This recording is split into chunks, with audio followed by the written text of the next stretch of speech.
She came home with her shoulders aching and her feet numb, the dark green nurse scrubs clinging faintly to her skin from a double shift that refused to end quietly in her bones. Amina Okoye dropped her bag by the door.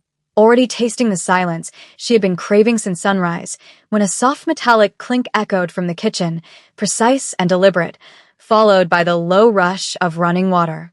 Her breath caught halfway out, fingers tightening around the strap in her hand, pulse thudding hard enough to feel in her throat as she stepped forward on instinct rather than logic. The apartment lights were on, warmer than she remembered leaving them, and the smell of lemon cleaner cut through the familiar scent of antiseptic that seemed permanently woven into her clothes. She turned the corner slowly, heart hammering, and stopped so abruptly that the world tilted for a second. A tall man stood at her sink, sleeves rolled neatly to his forearms, drying a plate with careful focus, like the task mattered. He looked up at the sound she made, dark eyes steady, face calm in a way that felt impossible given everything she knew. "You're home earlier than I expected," he said gently, setting the plate aside, as if he had every right to be there. Amina's voice came out sharp despite the exhaustion, weighing it down. "Who are you, and how did you get into my apartment?" He didn't flinch at her tone, only inclined his head slightly. "My name is June Park," he replied, measured and respectful, "and I used the spare key under the plant. The one you thought no one noticed." Her jaw tightened, anger fighting fear as she took in the expensive watch, the tailored posture, the unmistakable presence of a man used to being obeyed. "You broke into my home," she said flatly, stepping back just enough to keep space between them. June shook his head once. "I didn't come to hurt you," he said, voice low, "and I will leave if you ask. But first I need you to hear why I'm here." She laughed, a brittle sound born from fatigue and disbelief. "You think cleaning my dishes gives you the right to explain yourself," she shot back. His gaze softened, something like regret passing through it. "No," he said quietly. "I think the truth does." Amina crossed her arms, muscles trembling with the effort of staying upright, refusing to let him see how close she was to unraveling. "Start talking," she said, "and make it fast." June gestured to the chair, then stopped himself, choosing instead to remain standing as if to level whatever invisible imbalance sat between them. "2 years ago," he began, "you reported a nurse supervisor for skimming supplies and forcing overtime without pay." Her stomach dropped, memories surfacing sharp and unwanted. "That complaint disappeared," she said bitterly. "So, did the investigation," he nodded.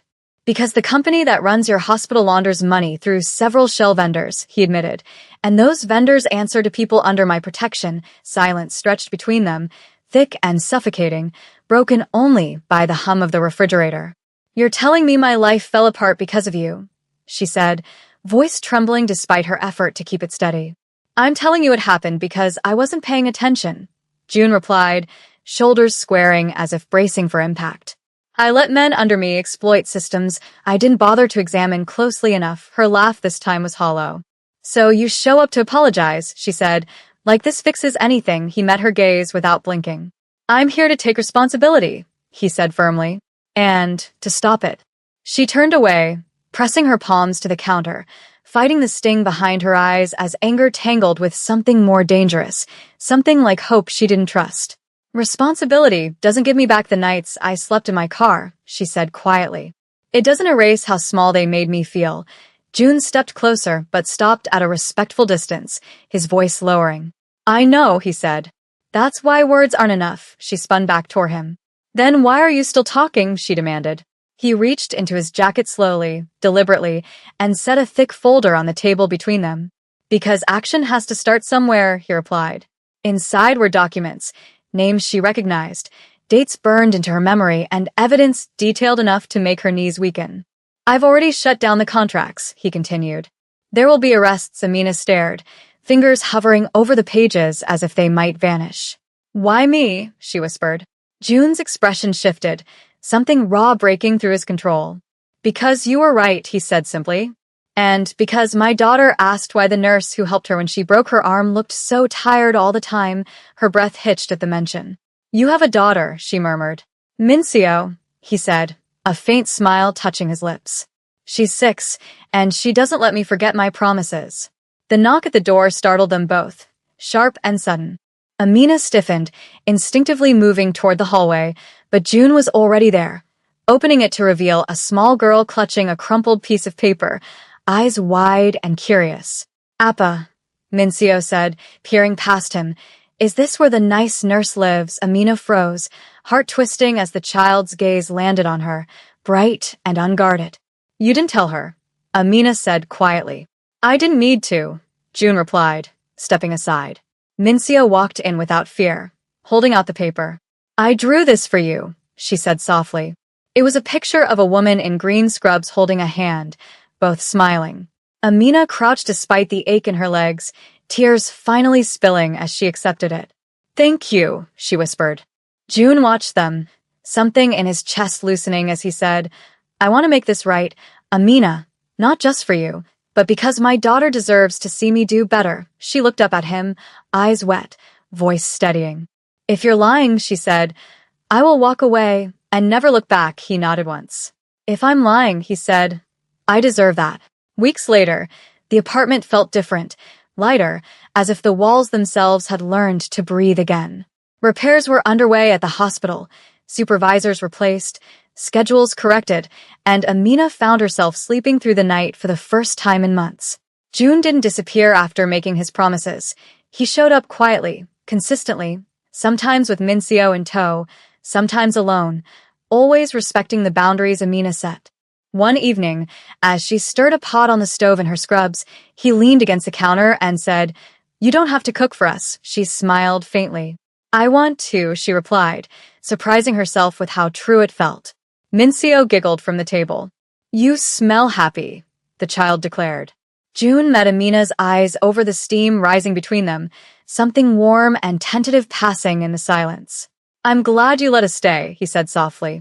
Amina exhaled, the weight on her chest easing just a little. "I'm glad you kept your word," she answered.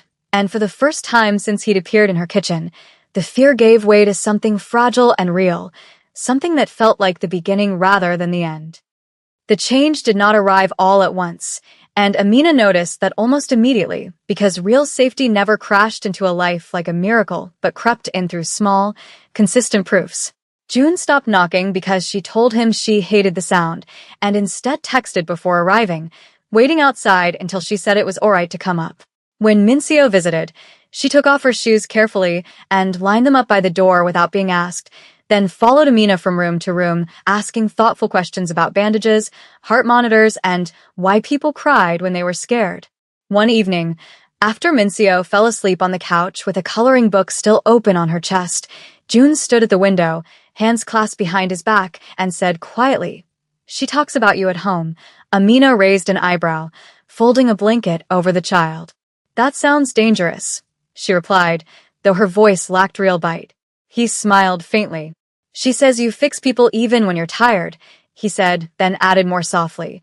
"She asks why no one fixed you." The words settled heavy between them, and Amina felt her throat tighten as she turned away, pretending to straighten the cushions. "I don't need fixing," she said after a moment. June nodded slowly. "I know," he answered. "But I still want to help." She faced him then, studying the way he held himself differently now, less armored, less certain. "Help means listening," she said, "not deciding what's best for me." He met her gaze and said, "Then tell me what you need." The simplicity of the offer undid her more than any grand gesture ever could. Time moved forward in measured steps, marked by hospital shifts that no longer felt punitive and evenings that slowly softened into something resembling peace. Amina found herself laughing again, surprised by the sound each time it escaped her, especially when June attempted domestic tasks with the seriousness of a man negotiating a ceasefire. One night, he burned the rice so badly that Mincio waved smoke away dramatically and announced, "The kitchen is under attack." Amina laughed until her sides hurt, covering her mouth as June apologized with exaggerated solemnity. "I handle hostile takeovers better than stoves," he admitted. She wiped her eyes, still smiling. "Lucky for you," she said. "I'm very forgiving with food crimes." Their eyes met across the counter, the moment lingering just a second too long, charged with something neither of them named. Later, as they washed dishes together, their hands brushed and both froze, breath catching in unison. June withdrew immediately, voice careful. "I'm sorry," he said. Amina shook her head, surprising herself by saying, "You don't have to be afraid of me." He looked at her then, really looked and replied, "I'm not afraid of you. I'm afraid of hurting you." The honesty in his voice settled deep in her chest, warming a place that had been cold for a long time. The first real test came quietly, without drama, which somehow made it harder. Amina's brother Malik showed up unannounced one afternoon, his expression tight and suspicious the moment he saw June's car outside. Inside the apartment, Malik crossed his arms and said bluntly, "So this is the guy." June inclined his head respectfully. "I'm June Park," he said. Malik snorted. "I know who you are," he replied. "I also know men like you don't do anything unless it benefits them." Amina tensed, but June answered calmly. "You're right," he said. "I spent years confusing benefit with control." Malik studied him, unimpressed. "And now," he pressed. June glanced at Amina before answering. "Now I benefit by becoming someone my daughter can respect," he said. "And someone your sister doesn't have to fear." Malik held his stare for a long moment, then turned to Amina. "If he hurts you," Malik said quietly. "I don't care who he is." Amina met her brother's eyes and replied, "I know." When Malik finally left, June exhaled slowly. "He loves you," he said. Amina nodded. "He's protecting me," she corrected gently. June smiled faintly, as he should. The night June finally told her everything, it was raining softly against the windows. The city blurred into streaks of light beyond the glass. Mincio was asleep in the spare room, breathing deep and even, and the apartment hummed with quiet. June sat across from Amina at the small table, hands wrapped around a mug he hadn't touched. "There are things about my life that don't disappear just because I want them to," he said carefully. Amina listened, heart steady but alert. "I know," she replied. He looked relieved by that, then continued, explaining the weight of responsibility, the people who still watched him, the work it took to dismantle systems without letting worse ones replace them. "I won't lie to you," he said. "I am still dangerous to some people." Amina considered his words, then asked, "And to me?" He shook his head immediately. "Never," he said. "Not if I have a choice." She held his gaze, then said quietly, "Then don't take my choice away." He nodded, emotion flickering across his face. "I won't," he promised. When he reached across the table this time, she didn't pull back, letting her fingers rest against his, the contact gentle but grounding. "We're not rushing this," she said. June smiled softly. "I wouldn't dare." The commitment did not come wrapped in declarations or dramatic kisses, but in presence, in mornings where June made coffee before her shift, and evenings where Amina helped Mincio with homework while June listened from the doorway.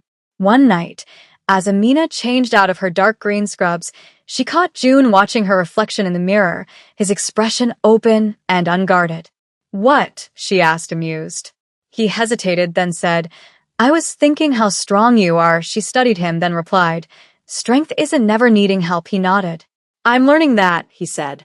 Later, as they sat on the couch with Mincio curled between them, half asleep, Amina rested her head against June's shoulder without thinking, and he went perfectly still before relaxing into the moment. "This feels nice," Mincio murmured. Amina smiled. "It does," she agreed.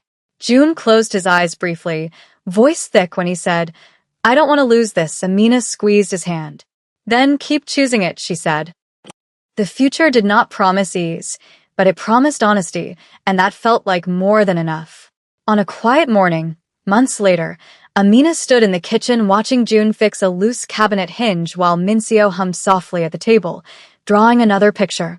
She felt a warmth settle in her chest, not the dizzy rush of infatuation, but the steady glow of something earned.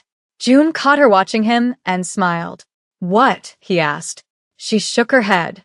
"Nothing," she said, then corrected herself.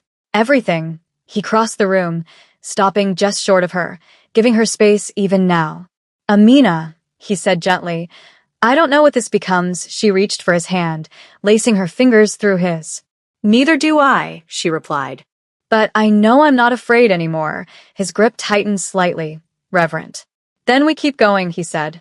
She nodded, leaning in until their foreheads touched, the apartment quiet around them, filled not with perfection, but with trust, warmth, and the simple, powerful choice to stay.